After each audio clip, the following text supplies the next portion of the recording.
Typically in Ontario, hospitality professionals, especially servers, are paid a minimum wage and are expected to be compensated on top of that with tips. Hi, David Neinstein, owner of Bark Smokehouse in Toronto. I always wanted to create a model that eliminated the need for tips. I didn't think it was fair for the public. I didn't think it was fair for the staff. Barbecue was a food I always loved, and at the time I opened the restaurant, I didn't think that there was enough of it in Toronto, and I really wanted to introduce the cuisine to the city. For years, we ran a traditional method of tipping, and I've been wanting to make the change for years, having lived in Europe and experienced a tip-free culture. A lot of people ask the reason why, and it's because this is a profession like any other, and we would like to be treated like the skilled professionals we are. Most people working in a lot of fields don't require tips to even out their paychecks. Whether you're a bus driver, you're working at a retail store, you're a city worker, no one gets tips. So why should it be different for this industry? In the lead up to making the shift to a tip-free system, we consulted with experts in the field, both in the hospitality field and in the accounting field. And we spent a lot of resources communicating to both our staff and the public that this would be coming, so that when we did the actual shift, it wouldn't be so hard on the landing. Hi, my name is Corey Mintz. I'm a food writer, reporter, consultant, and author of The Next Supper, The End of Restaurants as We Knew Them, and What Comes Next. Corey. David. I've dedicated a lot of my career to researching this and to working, like with David Neinstein here at Bark. And my first question with him was why? Because you have to be passionate to make that change, because it's swimming hard upstream. The industry, consumer expectations, and the government are all set up to enforce the tipping culture, to make that the norm. And to do it any other way is so much work and a challenge to everyone else's expectations, and it even costs you more. You've got to pay payroll tax on the increased wages. So if you're going to do it, it has to be because you actually want to help change this industry and run your business in a better way that holistically takes care of all the people working in it. I probably started thinking about tips when I worked in restaurants as a cook, and in high-end restaurants I did the math and realized that on salary I earned less than minimum wage. And I saw a server in the kitchen one day counting money like this, and another more senior server came around and admonished him and said, "We never count money in front of the cooks." And I asked him why, and he said, "We know we earn double what you do, we don't need to rub it in." So the dynamic where a server might earn double what a cook earns is not universal, but it's fairly common in the nicer, fancier restaurants. I see tips as revenue and says we're allocating this primarily to one group of workers who are going to be treated and compensated very differently from another group of workers, even though the business needs these two groups of employees to work together as a team. I would love to see every restaurant treating the people working there fairly and paying everybody a living wage. I don't know that that's possible with tips ingrained the way they are and distributed the way they traditionally have been. It seems like once every 10 years, there's a movement towards getting away from tipping, which starts from restaurateurs frustrated that they don't control their revenue, that they can't actually unify their team to work together because of how differently they're treated and they're being compensated, and they decide to experiment with some form of no tipping. Currently, the number of restaurants across North America are using a no tipping, service fee, service included model account for probably a maximum of 1% of the industry. We started no tipping in 2015 and was successful, implemented till 2017. It was called the Indian Street Food Company. Nobody was doing the no tipping in Canada. My name is Hemant Bhagwani. I own the Amaya Group of Restaurants. We're at Bar Goa in Toronto downtown. I studied in Europe, so I was so used to the culture of no tipping there. When I came to Canada, I noticed that the servers all depend on tips more than the quality of income in the restaurants. I wanted to see how I could make a change there. I remember the first day I opened the restaurant, there was a lot of media out there because it had not happened before. There was a lot of attention there, and the restaurant started filling very quickly because of this.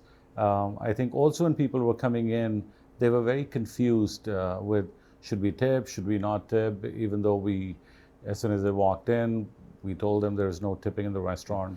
Took some time to understand myself first.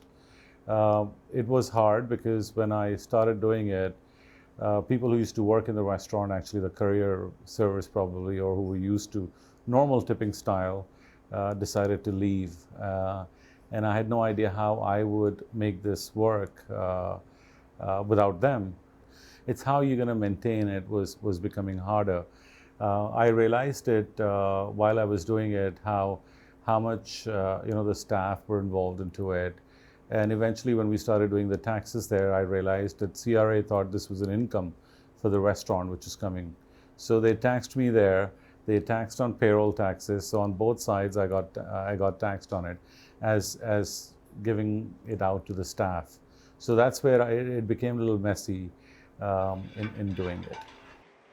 I had sold the company in 2017, and the new owners who took over actually stopped the no tipping policy there. I am planning to open a new restaurant in Yorkville area where I'm planning to again start no tipping out there. If the money is coming in, I think it should be distributed equally. That's what I feel. Thank you very much. We were finally able to make the change in May of 2022. And to do so, I decided to create a new minimum wage at this restaurant, which was $22.50 an hour, meaning the entry-level wage of any employee would be that. When we made the shift, we increased prices by roughly 30%. Even though the average tip is roughly 20%, the extra administrative costs, the benefit packages, all the extra costs that we incur as a business really led us to need to increase to 30%, and we thought there was going to be sticker shock. But I'm happy to say that we received very minimal complaints from our guests as they were introduced to the new prices. Do you like tipping? I do. If I'm receiving tips, then I also tip well if I'm going to a restaurant as a guest. So 20% minimum, I feel like that's the base. Plus, I feel like this job is very, very laborious job. You have to be on your feet all the time. So the base pay does not do justice to that. And this is the mutton chili. So my name is Hardik Gulshan, and I work as a server in this restaurant called Bar Goa. The tips you make helps you maintain a lifestyle better than if I was just working a minimum wage job. Say if I was making $1,000 just based on the minimum wage, with tips I can make almost double or at least like $1,700 with tips. So I feel like that extra $700 or the extra $1,000 is a big, big part of how I live my life, covering my necessary expenses and unnecessary expenses as well. I'm Julia. I'm a server at Bark Smokehouse. I've been here for 3 months. I've been working in the service industry for about 5 years in some server position roles in Toronto and some outside of Toronto. Tips are a huge selling point for when you're looking to get a job in the service industry. Like, that's one of the main factors that you'll talk about in your interview, and what that tip system looks like, if it's divided certain ways with front of house, back of house.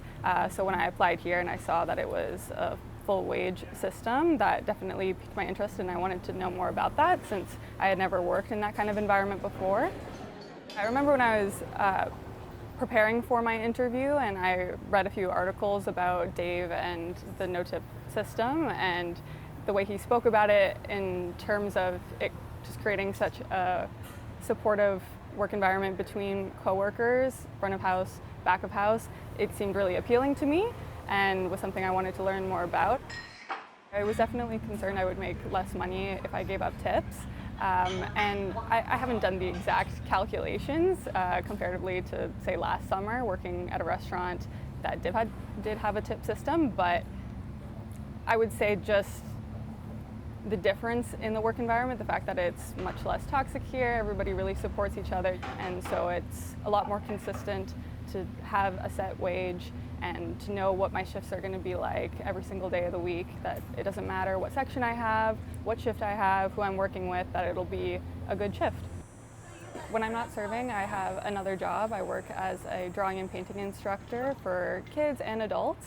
Working as an art teacher, I definitely need the time to prep for those lessons, so having a set schedule where I know the exact hours that I'm going to work is really important, because then I can set aside solid chunks of time to work on my art. I do think more restaurants should move to a no tipping system, and I find that whenever I present a bill to the customer, they're pleasantly surprised if they haven't already realized that this is a no tipping restaurant. Sometimes they, even though it's written on the menu, they don't even really clue in. But it's, yeah, I think refreshing for everyone involved that they're not responsible for paying for somebody's livelihood or financial security. I've heard from a number of restaurants around the country who have been interested in hearing about our experience. It's been more than 2 years since we introduced this model, and there's no going back for us. Unfortunately, not a lot of them have ended up going through with the process, as there are a number of challenges that make it very difficult to make that transition. So the restaurant industry as a whole, in Toronto in particular, has been extremely challenged since COVID, and it has yet to recover.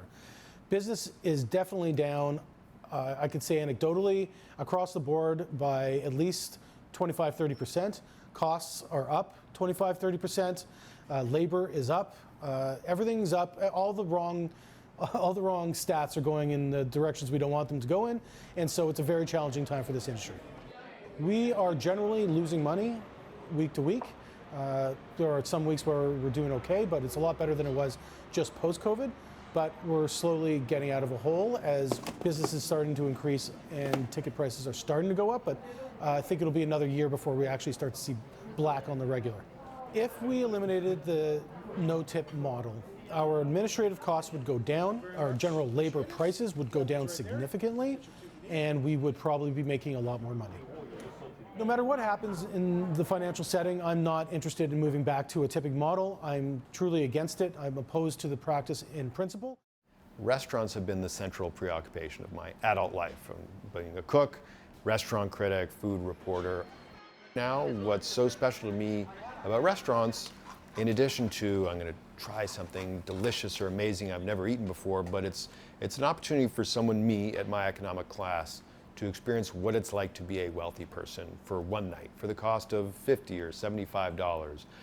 I can live like I think Vin Diesel probably lives every day, you know, with someone asking me what I'd like to eat and cooking that food for me and carrying away a crumb lest it settle on the table. That's a pretty special thing.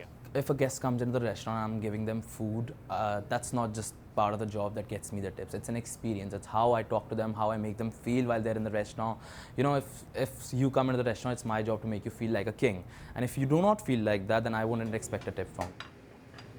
The tipping model is always going to be desirable and attractive to restaurants because it helps hide and suppress menu prices, right? You can pretend the actual cost of the diner is lower than it really is.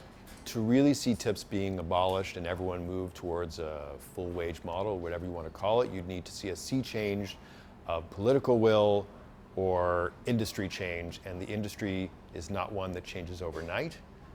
There's no demand from customers. Customers love tipping, even though they hate it. There may be times where I wish I still got tips, where I feel like I've really gone above and beyond, and maybe the table hasn't exactly recognized it in a way that I felt that I needed to receive.